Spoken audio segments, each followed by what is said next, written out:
Good day and welcome back to part 3 of our video series dealing with the cross product. So in the previous two videos, we introduced kind of the definition of the cross product, how we can calculate it quickly and efficiently using determinants, and then in the previous video, we explored some of the geometric properties. And in this video, what we'd like to do is combine together a bunch of these ideas to look at an example and then in a bit an application. So to begin, let's look at the following example. For the points given by 1, 0, 0, 0, 2, 0, and 0, 0, 3. Let's begin by finding a vector orthogonal to the triangle determined by those points. And something I'm always going to recommend that we do is whenever possible, draw a picture.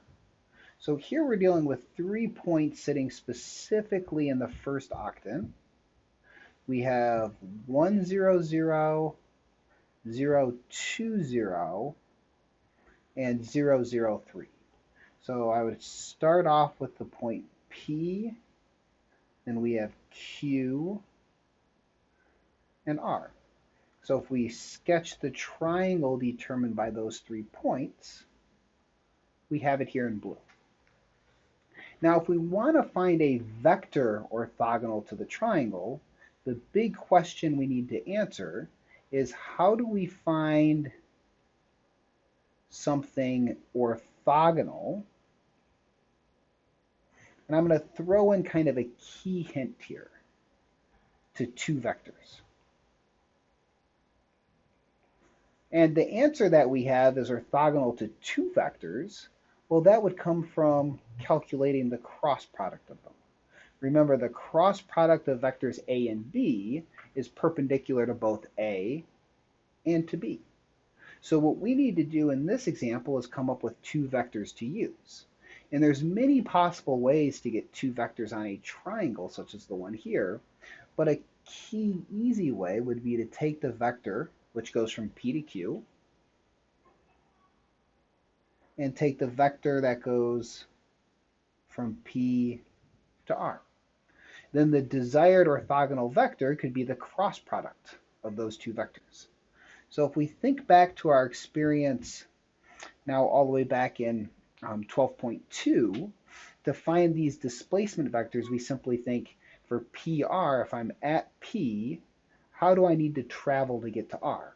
You go 1 backwards in the X direction and up 3 in the Z direction. So that would be -1 in the X direction, 0 in the Y, 3 in the Z. Similarly, PQ, if I'm at P and I want to travel to Q, I need to go backwards 1 in the X direction and over 2 in the positive Y direction. So -1, 2, and 0 in the Z direction. And a vector orthogonal to this triangle would be the dot product, cross product of those 2 things, PR crossed with PQ. So remember, computationally, we do this with a determinant. And this would be a great opportunity for you to pause the video for a moment and double check that you can quickly and efficiently do this computation. Okay, so assuming that you've paused it, we have PR across the middle row, PQ across the bottom row. And this is going to be working our way across the top row, 3 2x2 determinants. So it's I times 0, 3, 2, 0. Remember the pattern, plus, minus, plus. So with J, we would have -1, 3, -1, 0, plus K times the 2x2 determinant, given by -1, 0, -1, 2. So the I component, we multiply down the diagonal, we subtract away what we get down the cross diagonal. So -6. Then we have minus, and for that middle determinant, we would take -1 times 0, which is 0, and we would subtract away what we get when we multiply down that cross diagonal. So I'm being careful to pay attention to my negative signs. In this middle component, we have minus a minus of -3. And 3 minuses leaves us with a net minus. And in the K component, we have minus 2. So the vector minus 6, minus 3, minus 2 is orthogonal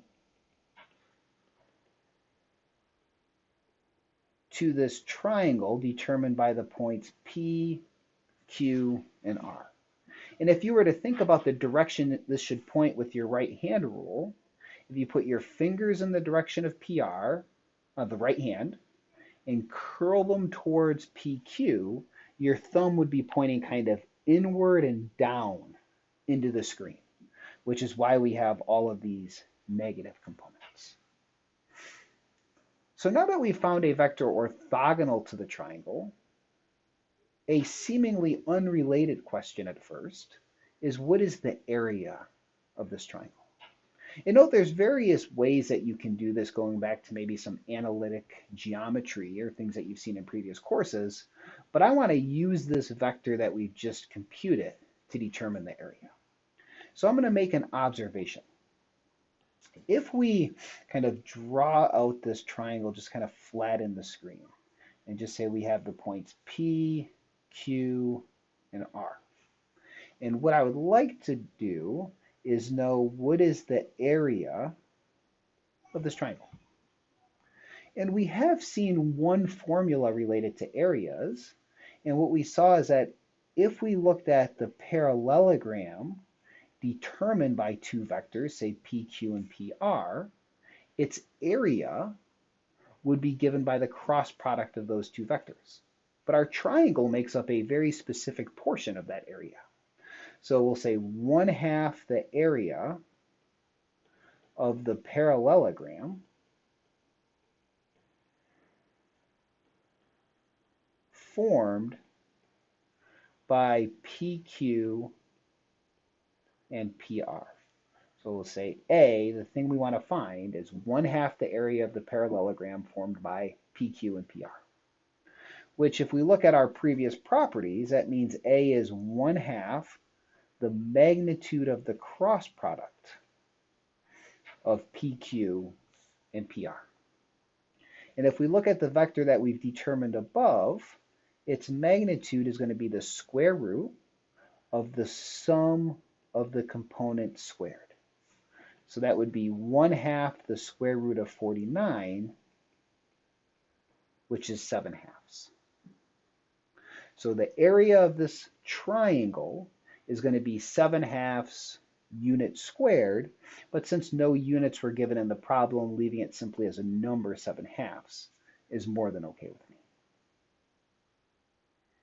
So that really completes our example and finishes up this discussion of the properties of the cross product.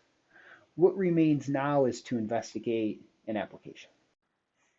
With the dot product, recall we had the physical application of calculating work. It turns out with the cross product, we have the physical application of calculating torque. Now, torque is a measure of the tendency of a body to rotate about an origin. And I always immediately go to this picture I have in my mind of having a wrench and trying to use it to either, tighten or loosen a bolt. So what I want to think of is, in this example, this wrench is sitting along, let's say, an axis. And I'm going to let R be a vector which represents, kind of in black here, the wrench. And then what we're going to do is apply a force to this. So we're going to think that we're twisting this wrench. So if we let F be the force vector we're applying, there's this angle formed. And how we define torque is we say torque is represented by a vector tau, which is R crossed with that F. And remember, R crossed with F is going to be a vector perpendicular to both R and F. So if we think of, a copy of F, or it doesn't matter where we put it necessarily, slid over to that origin, R cross F is going to be a vector kind of going back into the screen, and that vector is going to represent torque. So the direction of that torque vector is the axes that we are rotating about, and the magnitude of that cross product, so the magnitude of torque, is magnitude of R times the magnitude of F multiplied by the sine of the angle between. And the units of torque are measured in Newton meters. And a common experience we all may have had at some point, and if not, we probably have it to look forward to, is trying to loosen up a bolt that just doesn't want to budge. And what we typically do in that scenario is we try to find something that we can use to extend the handle of our wrench. And the reason being is that the more torque we can put on it, the more likely it is that we can loosen that up. And we can very clearly see from the formula that the magnitude or the length of the wrench is related to the amount of torque that we'd be putting on that bolt. So let's look at an example. So we are given the following information. We have a bicycle pedal, and it is pushed by a foot with a 60 Newton force, kind of indicated by the direction given here. And what we would like to do is find the magnitude of the torque about this point P. So I'm going to actually kind of redraw this picture to make it look more similar to what we saw on that previous page. So we have the pedal, and we have this length connecting it to P. And if we extend this, we have our force above, which is being applied, but I'm going to draw it here. So this would be our 60 Newton force, call it F. And we'll let R represent the vector in black.